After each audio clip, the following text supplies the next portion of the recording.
अस्सलामुअलैकुम, मैंने Miss Roshni Rauf and welcome to my channel. ये वीडियो CS 101 के फ़ाइनल टर्म की तैयारी के हवाले से है। कोई प्रॉब्लम हो या कोई कन्फ्यूजन आप कमेंट सेक्शन में पूछ सकते हैं। बेसिकली ये एक ऐसी सीरीज़ है जिसके अंदर मैं important short questions and MCQs के निशान लगवा रही हूँ।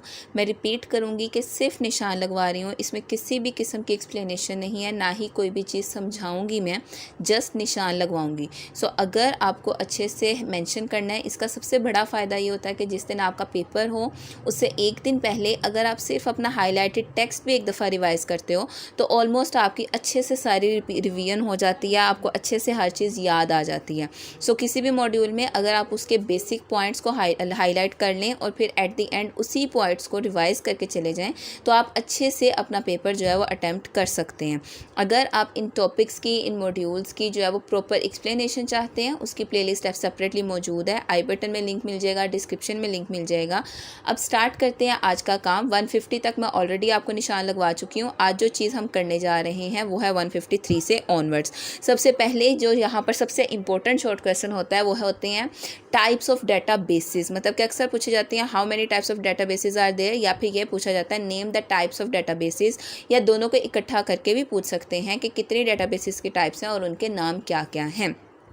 उसके बाद नीचे चलते हैं तो आपको यहाँ पर रिलेशंस के नाम से यहाँ पर एक डेफिनेशन नज़र आ रही होगी। एक ये डेफिनेशन एंड दूसरी डेफिनेशन ये जो सी एट्रीब्यूट्स की है, ये बहुत अहम है, इसको आपने निशान लगा लेना है। A row in a relation is called tuple, ये भी अहम डेफिनेशन है, इसको भी आपने यहाँ से हाईलाइट कर लेना है। उसके बाद नीचे चलते हैं तो नीचे आपको ये जो सा नीचे वाला मॉड्यूल है इसमें आप देख रहे होंगे कि मैंने ज़्यादा निशान नहीं लगाए। इसकी रीज़न ये है कि इन वाले मॉड्यूल्स में से बहुत कम शॉर्ट क्वेश्चन प्रीवियस पेपर्स में रिपीट हुए हैं। ज़्यादातर शॉर्ट क्वेश्चन जो हैं वो MS वर्ड से ऑनवर्ड्स टॉपिक्स में से आते हैं और MCQs भी। तो मैं अहम क्वेश्चंस के ही निशान लगवा रही हूँ, मैं सारे क्वेश्चंस के निशान नहीं लगवा रही, इस वजह से मैंने उनको हाईलाइट नहीं किया। यहाँ पर आ गया हमारे पास join, it is use to combine different relations in one relation. इसका निशान लगा लीजिएगा, ये MCQs के लिए और शॉर्ट क्वेश्चंस के लिए, दोनों के लिए इंपॉर्टेंट है। उसके बाद हम नीचे चलते हैं तो नीचे 161 के अंदर आपको कमिट पॉइंट के नाम से एक डेफिनेशन नज़र आएगी। ये MCQs में पूछी जाती है। ज़्यादातर MCQs में आपको इसका करेक्ट आंसर जो है वो मेंशन करना होता है। उसके बाद ये यहाँ पर आ गया EOF एंड ऑफ फाइल, इसको हाईलाइट कर लीजिए। मैं हमेशा आपसे एक ही बात कह रही हूँ कि कोई भी एब्रीविएशन है उसको आपने जाने नहीं देना, क्योंकि एब्रीविएशंस मोस्ट इंपॉर्टेंट चीज़ें हैं, बहुत ज़्यादा ये बार बार रेपिटेशन पे पूछी जा रही हैं। उसके बाद यहाँ पर आप देख सकते हैं हैशिंग की डेफिनेशन आपको नज़र आएगी। Hashing is the technique that provide similar access, ये वाली डेफिनेशन का निशान लगा लीजिए। उसके बाद हैश फाइल और हैश टेबल का निशान लगा लीजिए। इन दोनों में डिफरेंस भी पूछा जा सकता है, दोनों की डेफिनेशंस भी आ सकती हैं। डेटाबेस सिस्टम के अंदर मैंने ज़्यादा निशानी से जैसे नहीं लगाया, क्योंकि डेटाबेस में से क्वेश्चंस जो से हैं वो ज़्यादातर जो है वो प्रीवियस पेपर्स में रिपीट नहीं हुए, इस साल हो सकता है हो जाए। सो आपने अच्छे से इनको भी तैयार करना है।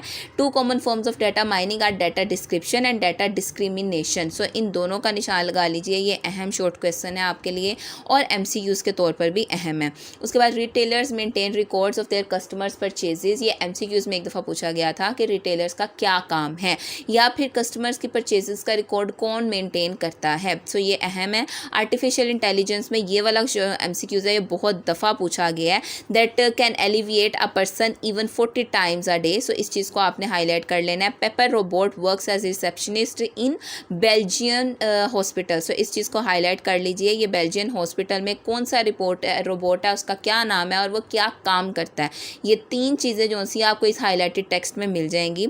उसके बाद नीचे आप देख सकते हैं this robot is able to take blood from veins. कौन सा वाला रिपोर्ट, फिगर नंबर 127 में, जो कि आपको यहाँ पर ये नज़र आ रहा है। ठीक है। उसके बाद नीचे आप देख सकते हैं more accurate than humans and image processing to locate the veins. उसके बाद नीचे आ जाते हैं आर्टिफिशियल इंटेलिजेंस में आपको मजीद हाईलाइटेड टेक्स्ट जितना नज़र आ रहा है सारे हाईलाइट कर लीजिए। ये अहम चीज़ें हैं जो MCQs में बार बार रिपीट हो रही हैं। उसके बाद यहाँ पर आपको एक चीज़ नज़र आ रही होगी actions according to environment knowledge intelligence action. ये चीज़ जो सी है ये इस यहाँ से आपको नज़र आ रही है ये।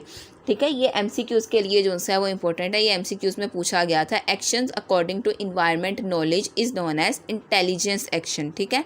उसके बाद नीचे चलते हैं तो नेक्स्ट आ गया हमारे पास मॉड्यूल नंबर 173। यहाँ पर ये जो 30% चांसेस हैं इन 5 मिनट्स, ये जो सी इंपॉर्टेंट चीज़ है, ये एमसीक्यूज़ में पूछा गया था एक दफ़ा, से मैंने इसको यहाँ पर हाईलाइट कर दिया है। उसके बाद नीचे चलते हैं, synthetic analysis whose major component is parsing. So इसको भी हाईलाइट कर लीजिए, पार्सिंग के बारे में पूछा जा सकता है। नेक्स्ट आ जाते हैं हम, इम्पैक्ट्स क्या हैं सीएस के। सो सबसे पहले तो ये वाला देख लेते हैं, ये क्या है। यह reports can be received at home via email because of the advancement in computer sciences. यहाँ पर उन्होंने क्वेश्चन पूछा था कि एडवांसेस के क्या फ़ायदे हैं या किस सूरत में हम इससे फ़ायदा उठा सकते हैं। सो उस चीज़ को थोड़ा सा एक्सप्लेन करके यहाँ पर लिख दिया गया है। उसके बाद पॉजिटिव इफेक्ट्स जो से हैं वो सेपरेट है, मतलब कि positive effects this amount to about 85 million ton of paper और 2 बिलियन ट्रीज। ठीक है, ये पॉजिटिव इफेक्ट है कि हम पेपरलेस काम कर सकते हैं। और नेगेटिव इफेक्ट क्या है कि इसकी वजह से ई वेस्ट क्रिएट हो रहा है जो हमारी किडनीज़ के लिए, ब्रेन के लिए, लंग के लिए, स्किन के लिए सूटेबल नहीं है। नेक्स्ट आ गया ethical issues, legal notions such as copyright have struggle to keep up with this digital era. यहाँ पर आपको नज़र आ रहा होगा कि यहाँ पर ऑनरशिप का क्या मसला है एंड ऑल दैट। सो इस चीज़ को आप हाईलाइट कर लीजिएगा। नेक्स्ट चलते हैं, software licensing terms and conditions usually include fair use of the software, the limitations of liability. ये पूरी लाइन अच्छे से याद कर लीजिएगा, इसमें से मोस्टली जो से वो एमसीक्यूज़ आ रहे हैं। कॉपीराइट की डेफिनेशन यहाँ पर आपको नज़र आ रही होगी, इसको हाईलाइट कर लें। नेक्स्ट चलते हैं, तो हमारे पास सिक्योरिटी का आ गया इशू। उसके अंदर हमारे पास ये जो क्रैशिंग ऑफ द सर्वर है, ये इंपॉर्टेंट चीज़ है, इसको हाईलाइट करें। नेक्स्ट आ जाते हैं, सोशल साइट्स के बारे में पूछा जा सकता है। Social sites are Twitter and Facebook. MCQs में ये पूछा गया था, एक यानी कि एमसीक्यूज़ बनाया गया था, social sites which of the following is a social site. तो फेसबुक या ट्विटर जहाँ पर भी आपको नज़र आएगा आपने उसको हाईलाइट कर देना, उसको जो है टिक कर देना। नेक्स्ट आ गया एपिक, मतलब कि इलेक्ट्रॉनिक प्राइवेसी इंफॉर्मेशन सेंटर। और ये एक बात याद रखिएगा कि ये एक नॉन प्रॉफिट रिसर्च सेंटर है जो कि वाशिंगटन के अंदर मौजूद है। नेक्स्ट प्रायोरिटी एरियाज, ये शॉर्ट क्वेश्चन कौन सा है, प्रायोरिटी एरियाज ऑफ पीआई। ये क्या क्या है, challenging data exploitation, building the global privacy movement and then contesting surveillance. ये एमसी के उसके लिए तो नहीं, लेकिन शॉर्ट क्वेश्चंस में ये पूछा गया था। सो आपने इन तीनों पॉइंट्स को अच्छे से याद कर लेना है। नेक्स्ट हम चलते हैं, साइबर बुलिंग की डेफिनेशन यहाँ पर मौजूद है। साइबर बुलिंग की डेफिनेशन को हाईलाइट कर लें।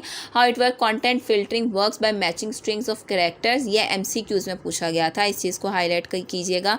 उसके बाद नेक्स्ट हमारे पास यहाँ पर एक शॉर्ट क्वेश्चन मौजूद है, content risk can be and contact risk can be. तो इन दोनों के दरमियान का डिफरेंस और इन दोनों के जो पॉइंट्स हैं वो आपको सेपरेट जहन में रखने हैं। उसके बाद आ गया, one of the famous word processing software is MS word. या MCQ के लिए इंपॉर्टेंट है एंड यहाँ से आपकी बेसिक तैयारी जो है वो स्टार्ट हो जानी चाहिए, क्योंकि इसमें से बहुत सी चीज़ें जो है वो इस साल जो है वो पूछी जा रही हैं। MS word, MS access, MS excel, हर चीज़ जो है वो अहम है। आप हाईलाइटेड टेक्स्ट देखते जाइए और इनको हाईलाइट करते जाइए। बल्कि मैं कहूँगी कि अब ऑनवर्ड्स जितने भी हैं मॉड्यूल्स हैं उनकी ओवरऑल सारी तैयारी करें, क्योंकि हर एक मॉड्यूल इंपॉर्टेंट है। Change case control is an example of a drop down menu. पूछा जा सकता है चेंज केस कहाँ पर मौजूद है, किसकी एग्जांपल है, किस तरह से हम केस को चेंज कर सकते हैं, मतलब कि अपर केस को लोअर केस में किस तरह से बदला जा सकता है। उसके बाद आपको नज़र आ रहा होगा कि यहाँ पर डिफरेंट चीज़ें मैंने हाईलाइट की हैं, इनको आप भी एज इट इज़ हाईलाइट करते जाइए। अब मैं एक एक बोलूँगी तो वीडियो काफ़ी लंबी हो जाएगी, मैं दिखा रही हूँ, आप हाईलाइट कर दें। अंडू करने के लिए क्या किया जाता है, रीडू का काम क्या है और किस तरह से किया जाता है, ये चीज़ें अहम हैं, इनको आपने हाईलाइट कर लेना है। उसके बाद नीचे आपको जितनी भी चीज़ें नज़र आ रही हैं, फॉर एग्जांपल किस तरह से हाईलाइट किया जाता है, किस तरह से बोल्ड करते हैं, किस तरह से इटैलिक करते हैं, हर चीज़ इंपॉर्टेंट है। यहाँ पर आपको टाइपफेसिस, फ़ॉन्ट साइजेस, ये सब कुछ नज़र आ रहे होंगे, ये सब फ़ॉन्ट ग्रुप का हिस्सा होते हैं। और MCQs में अक्सर पूछा जाता है कि ये किस चीज़ का हिस्सा है, सो ये फ़ॉन्ट ग्रुप का हिस्सा है, इस बात को आपने याद रखना है। उसके बाद पैराग्राफ अलाइनमेंट में ही आप लेफ्ट, राइट, सेंटर या जस्टिफाइड कर सकते हो टेक्स्ट को। पैराग्राफ ग्रुप हैव ऑप्शंस, मतलब कि कौन कौन सी ऑप्शंस मौजूद हैं, ये सारी ऑप्शंस आपने यहाँ से याद कर लेनी है। उसके बाद नेक्स्ट आ गया हमारे पास, the option of bullet is in group, मतलब कि बुलेट्स का ऑप्शन किस ग्रुप में मौजूद है, पैराग्राफ ग्रुप में मौजूद है।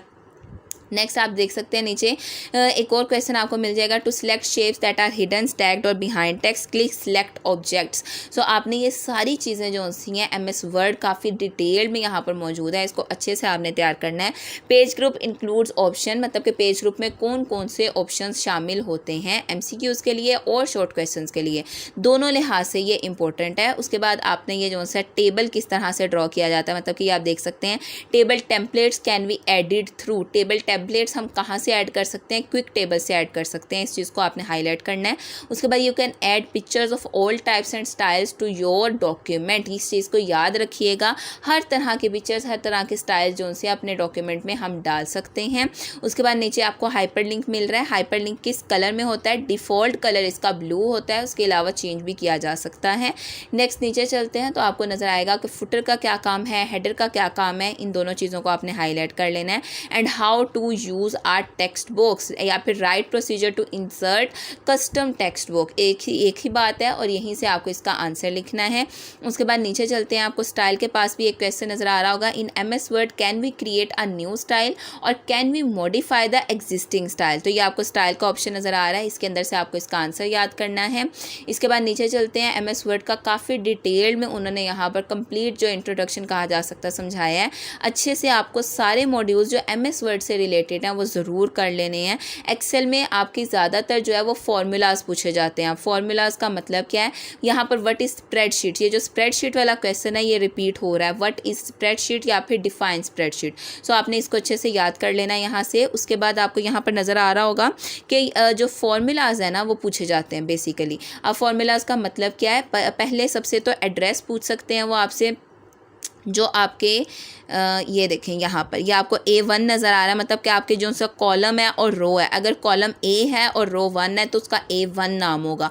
ये चीज़ जो सी है ना वो काफ़ी ज़्यादा रेपिटेशन पे आ रही है। वो नाम वगैरह एड्रेस जो सा है ना वो पूछ रहे हैं कि सेल्स का एड्रेस किस तरह से निकाला जा सकता है। साथ ही साथ फार्मूलाज जो से हैं वो भी इंपॉर्टेंट हैं। फार्मूलाज जो से हमेशा इक्वल के साइन से स्टार्ट होते हैं, ये बात याद रखिएगा, क्योंकि ये जो चीज़ है इक्वल वाली, ये बहुत से स्टूडेंट्स फार्मूला में एक तो लगाना भूल जाते हैं एंड सेकेंडली MCQs में भी ये चीज़ पूछी जा सकती है। अब ये देखें यहाँ पर मैंने इस चीज़ को पहले से हाईलाइट किया हुआ है। अब इसके बाद नीचे चलते हैं, सम का, average, minimum, maximum and count. ये ऐसे 5 फार्मूलाज हैं जो आपको हर सूरत में करके जाने हैं, बिकॉज़ ये अहम है। ये 5 दफ़ा पूछे भी जाते हैं और बहुत ज़्यादा दफ़ा इस चीज़ को रेपिटेशन पर देखा गया। उसके बाद स्प्रेडशीट्स का सारा जो सा वो टॉपिक है। उसके बाद सॉर्ट बेस्ड ऑन 1 कॉलम, इस चीज़ को हाईलाइट कर लीजिएगा। असेंडिंग और डिसेंडिंग में इस चीज़ का काम है। To sort on the basis of more than 1 column, किस तरह से हम कस्टम सॉर्ट कर सकते हैं, यहाँ पर इस चीज़ को उन्होंने पूछा हुआ है। उसके बाद MS एक्सेस जो है वो स्टार्ट हो गया है। MS एक्सेस, अगर आपको MS वर्ड थोड़ा बहुत आता है तो MS एक्सेस के होम वगैरह के ऑप्शंस तो आपको समझ में आ जाएंगी, बट बाकी जो सा वो सब आपको यहाँ से नेविगेशन पैनल हो गया, टेबल्स हो गए, वो सब आपको सीखने की ज़रूरत है। एक बात याद रखिएगा, यहाँ पर ये जो सी चीज़ आपको नज़र आ रही है, forms option provides you the ability to enter new record and navigate through existing records easily. ये चीज़ जो है ये फॉर्म के हवाले से और फॉर्म का काम पूछा जा सकता है। व्हाट इज़ द रोल, या फिर वाई फॉर्म्स आर यूज्ड। एक और question, why reports are used, ये बहुत ज़्यादा पूछा जाता है। What is the report in MS access, for what purpose it is used. So इसका ये आंसर है, इसको हाईलाइट कर लेना है आपने। नेक्स्ट देख लेते हैं, हमारे पास यहाँ पर क्वेरीज मौजूद हैं, select, insert, update and delete. In 4 queries को आपने अच्छे से याद करना है, इनका काम क्या है और ये किस तरह से इस्तेमाल की जाती हैं। नेक्स्ट आ गया हमारे पास web page hyper text markup language, HTTP stands for या फिर HTML स्टैंड्स फॉर। ये 2 चीज़ें बहुत अहम है, HTML hyper text markup language and HTTP भी हो सकता है आपके कहीं पर नेक्स्ट जो है वो आपसे पूछा जाए। सो इसका भी आंसर आपको आना चाहिए। नेक्स्ट आ गया हमारे पास कि किस तरह से हम इनलाइन एलिमेंट्स को यूज़ करते हैं या इनकी टाइप्स कौन कौन सी हैं। उसके बाद आपको ये नज़र आ रहा होगा HTML कोड फॉर इमेज। सो आपने इसको याद कर लेना है अच्छी तरह से। इमेज का नाम कोई भी हो सकता है, बाकी सारा सिंटैक्स जो है वो सेम होना चाहिए।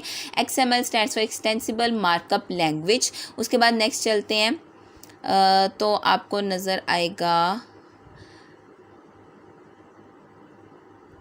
Web page development, inserting lists and all that. Basically जो चीज़ सबसे ज़्यादा अहम है वो इसमें आपका जितना भी MS ऑफिस का काम है वो आपने अच्छे से समझ लेना है। कोई प्रॉब्लम हो या कोई कन्फ्यूजन आप कमेंट सेक्शन में मुझसे पूछ सकते हैं। MS वर्ड के ऊपर मैंने एक शॉर्ट सी वीडियो कुछ टाइम पहले बनाई थी, अगर वो वीडियो मुझे मिलती है तो इसका लिंक मैं जो है वो डिस्क्रिप्शन में या आई बटन में दे दूँगी। उस वीडियो से भी आपकी बहुत हेल्प हो जाएगी। Thank you so much for watching this video. अल्लाह हाफिज़।